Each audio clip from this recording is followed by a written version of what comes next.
Cuman dulu juga saya pernah minum obat herbal malah sebadan itu merah semua, bener-bener kayak betul. ada bengkak-bengkak gitu loh dok. Dan itu kayak Bahkan madu itu kan baik kan? Iya. Ada beberapa pasien yang tidak tahan dengan madu, begitu madu flare gitu. Dan sekali lagi overthinking tidak baik, tapi cuek juga tidak baik. Jadi yang kita yang pas-pas saja gitu ya. Karena ada juga nih pasien yang keluar dikit-dikit langsung WA-nya jadi keluar satu WA-nya 1000 WA kayak cerpen gitu kan. Dan semua keluhan disampaikan semua ini juga bikin pusing nih. Baik, assalamualaikum warahmatullahi wabarakatuh. Bisa sekalian ketemu lagi dengan saya Dr. Arif Nurdin, dan kali ini agak berbeda nih, biasanya tanya jawab dengan satu pasien. Sekarang kita kumpul bareng-bareng. Ya siapa tahu ada yang perlu didiskusikan kan, artinya timbal balik itu lebih mengena dan lebih tepat nanti ke sasaran gitu ya. Saya kali ini menghadirkan 4 orang udah bus semua ini ya? Iya.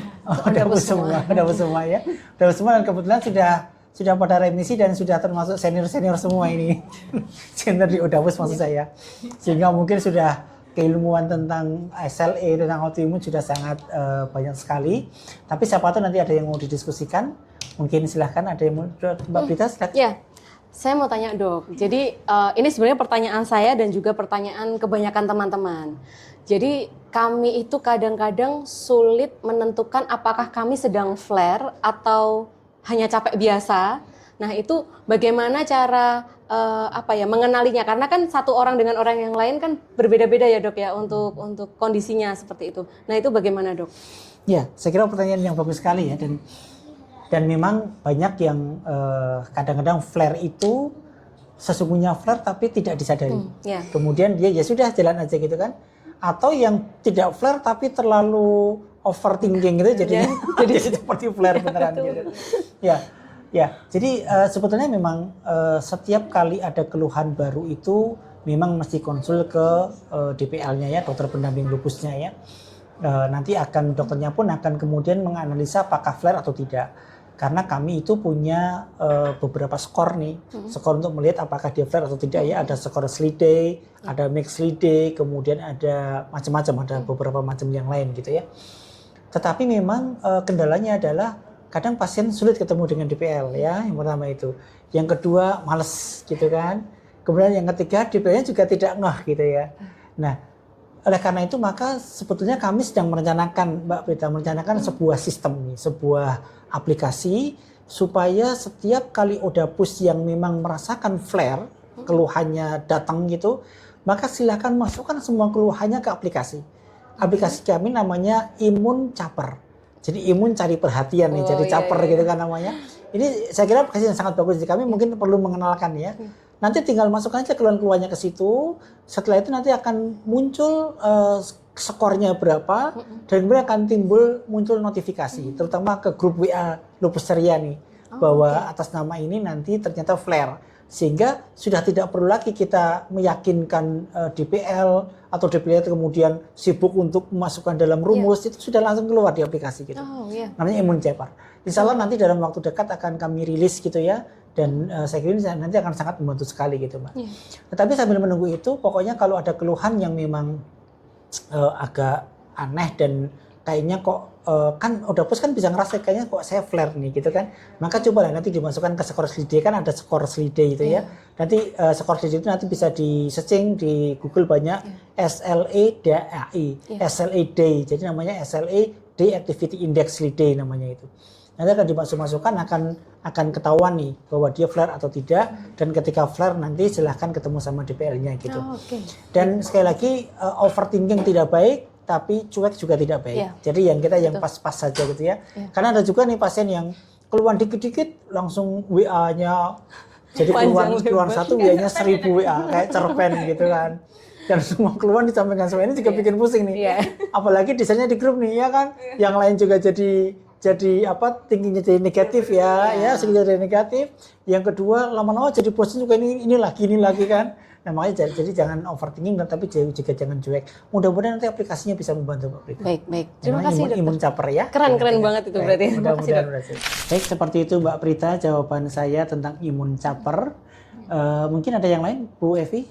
Sini dok, kan semakin kesini tuh kayak banyak banget ada yang gini loh. ini kalau autoimun tuh gampang kok pakai apa namanya obat herbal aja gitu. Kayak ada beberapa gini, autoimun tuh tinggal ada yang gini juga rebus kunyit aja, itu udah nanti ntar sembuh gitu. Nggak usah repot-repot ke dokter, nanti kalau kamu ke dokter malah banyak organmu yang rusak gitu. Gimana dok itu menanggapinya? Sering saya lihat Mbak, kadang-kadang ada yang mengatakan imun itu sangat gampang. Iya betul. Hanya dengan makanan ini bisa selesai gitu kan. Bisa sembuh 100%. Itu banyak loh yang seperti itu. Betul. Makanya kan saya sampaikan bahwa boleh bermedia sosial, tapi kita harus betul-betul menyaring yang ilmiah saja Mbak. Karena kalau semua orang berbicara itu nanti akhirnya malah jadi menjerumuskan kan. Dan itu secara ilmu syariat juga tidak boleh tuh. Jadi Rasulullah SAW sudah menyampaikan dengan sangat jelas itu. Apa katanya, man tatabbaba wa la ya'lam minhu fa huwa dhammin, kata Rasulullah SAW. Barang siapa yang memberitahukan obat, menyampaikan perobatan padahal dia tidak berilmu tentang itu, fa huwa dhammin, maka wajib bertanggung jawab penuh itu. Artinya memang tidak boleh. Misalnya ada orang, saya pakai tetes mata ini sembuh, coba kamu pakai itu, ini tidak boleh karena tidak ada ilmunya gitu ya. Makanya kita pun sama dalam mendengarkan semua media sosial, membaca itu harus menyaring betul nih, harus yang ilmiah betul gitu ya. Ilmiah itu dilihat dari yang pertama siapa yang menyampaikan, dia berilmu atau tidak. Kalau ilmu medis ya berarti dia harus sekolah medis betul nih. Kalau orang awam bicara, semua bicara jadi malah kacau balau kan. Kemudian yang kedua apa yang disampaikan itu dia bertentangan tidak dengan akal sehat. Itu kan karena banyak juga yang tidak sesuai dengan akal sehat ya kan.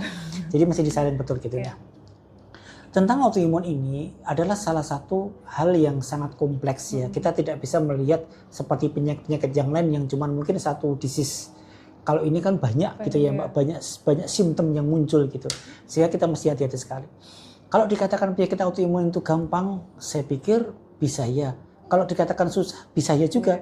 Jadi gampang-gampang susah kan namanya. Jadi artinya kalau memang sesuai dengan advice dari dokter ahlinya, saya kira sih insya Allah akan bisa tertangani dengan baik gitu ya. Bicara autoimun itu, memang ada beberapa kategori autoimun yang memang prognosisnya baik, ada yang sedang, ada yang memang prognosisnya jelek gitu. Hanya sekian persen yang memang dia sulit sekali diobati. Kan tahu ya ada teman-teman yang pakai obat apapun itu nggak bisa gitu loh. Ya, jadi itu memang ada termasuk prognosisnya yang jelek ini. Jadi sekian persen tidak terlalu banyak itu memang sulit sekali gitu. Tapi sebagian besar memang bisa diobati dengan baik sehingga bisa tercapai remisi gitu ya. Makanya kalau ditanya tadi tentang makanan tertentu, herbal tertentu, maka harus hati-hati sekali ya. Betul. Yang pertama kita bahas herbal. Herbal itu hampir sebagian besar bersifat imunostimulan, meningkatkan sistem imun ya kan. Herbal tulisannya kan meningkatkan kekebalan tubuh. Itu tidak boleh. Karena semakin meningkat sistem imun kita, maka semakin flare. Iya, betul. Iya kan, karena meningkatkan sel T dan sel B kan, jadi tidak boleh. Yang kedua bersifat imunosupresan. Herbal ini akan bisa menekan sistem imun pada beberapa pasien kanker misalnya. Maka ini pun juga tidak boleh. Maka yang boleh adalah herbal yang berfungsi imunomodulasi. Jadi dia menyeimbangkan sistem imun nih gitu. Mungkin yang boleh gitu. Maka silahkan ditanyakan gitu kan. Misalnya seperti saya sebutkan aja seperti astaxanthin itu imunomodulasi boleh. Tapi kalau seperti kalau herbal kayak pegagan, cipluan itu imunosupresan itu malah tidak boleh gitu. Jadi ada beberapa obat yang memang harus dikontrol betul gitu ya. Jadi harus sepengetahuan dari DPL-nya dan DPL-nya biar membaca nih kira-kira herbal ini fungsi apa gitu. Jadi tidak sembarangan. Kemudian makanan-makanan yang lain. Tidak ada satupun jurnal yang valid mengatakan bahwa makanan ini baik, maka ini tidak boleh, itu tidak ada. Karena saking banyaknya variasi autoimun gitu kan. Ada orang yang saya tidak makan tepung baik, tapi orang lain saya tidak makan tepung malah jadi flare gitu juga ada. Karena memang sangat bervariasi sehingga tidak ada kesepakatan ahli juga tidak ada Mbak. Jadi tidak ada ahli mengatakan bahwa tidak boleh tepung, tidak boleh karbohidrat misalnya. Karena memang bervariasi sekali. Maka selalu saya sampaikan tentang makanan ini tetap harus dengan dicoba kan. Kalau dicoba badannya semakin enak teruskan. Kalau tidak enak enggak usah. Jadi yang paling tahu kan tubuh kita sendiri ya Mbak. Jadi itu. Kemudian tetap harus berkonsultasi dengan dokter yang ahli ya Mbak. Tidak boleh sendirian gitu kan. Jadi harus seperti itu. Itu tentang makanan kurang lebih. Ada lagi yang ditanyakan? Enggak cukup sih dok. Cuman dulu juga saya pernah minum obat herbal malah sebadan itu merah semua. Bener-bener kayak betul. Kayak ada bengkak-bengkak gitu loh dok. Bahkan madu. Madu itu kan baik kan. Iya. Ada beberapa pasien yang tidak tahan dengan madu. Begitu madu flare, begitu madu flare gitu. Jadi itu juga malah ada gitu. Maka harus hati-hati sekali. Baik, begitu Ibu Evi jawabannya. Memang herbal itu ya paradigma yang ada pada masyarakat kan dia alami gitu kan. Alami, tidak ada efek samping, daripada minum obat kimiawi lebih aman yang alami gitu.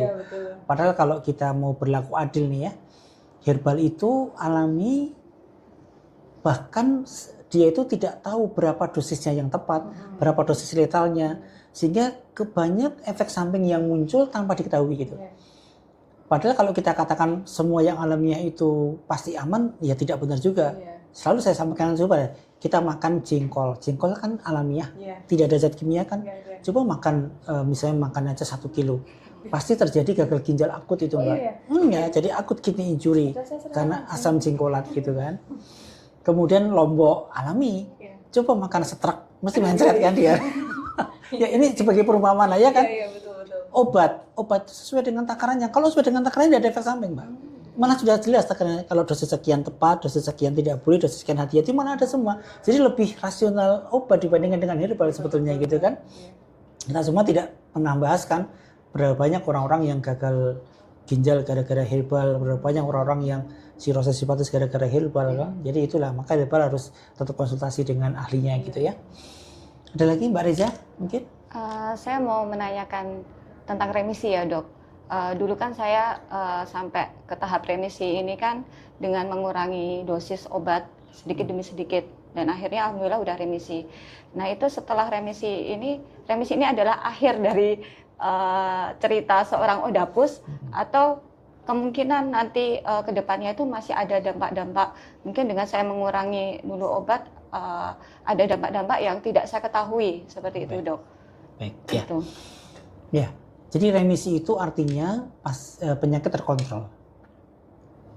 Tetapi kembali bahwa autoimun adalah penyakit genetik kan. Genetik itu artinya secara teori kedokteran dia akan ada seumur hidup nih. Hanya saat ini dia terkontrol baik gitu. Artinya kalau bisa mengontrol ini dengan perilaku, dengan pola hidup, pola makannya baik, dengan pikirannya juga baik, maka insya Allah dia akan terus remisi terus Mbak. Dan kalau remisi di badan aman, maka insya Allah dalam tubuh pun organnya juga aman gitu. Tetapi untuk memastikan itu boleh kok nanti 6 bulan sekali mungkin cek laborat ya. Laboratnya laborat yang penting-penting saja, misalnya kayak LED, fungsi liver, fungsi ginjal gitu kan, biar kita tahu persis gitu ya. Tapi rata-rata kalau sudah tidak ada keluhan ya mungkin organnya akan aman juga gitu. Hanya ada beberapa, mungkin tidak banyak ya orang-orang yang keluhannya tidak ada tapi ginjalnya bocor misalnya. Itu akan terdeteksi itu Mbak nanti. Jadi mesti harus dicek setiap 6 bulan sekali gitu ya. Nah, remisi ini bukan berarti kita terus tenang gitu kan. Tetap kita harus menjaga dan kita harus aware kira-kira faktor lingkungan apa sih yang bisa menyebabkan flare gitu. Dan yang paling tahu kan pasien sendiri kan. Kalau dokter nggak tahu nih. Jadi pasien kira-kira kalau saya kecapean sekian, jadi saya diukur sendiri kan aktivitasnya harus sekian gitu. Kalau lebih dari ini biasanya saya flare, ya udah jangan dilewati gitu. Makanan juga sama. Saya kalau makan ini jadi gatal ya tidak usah. Saya makan ini jadi benar tidak usah. Jadi yang paling tahu dari pasien sendiri. Saya kira itu menjadi kita lebih hati-hati ya Mbak supaya terus terjaga remisinya gitu.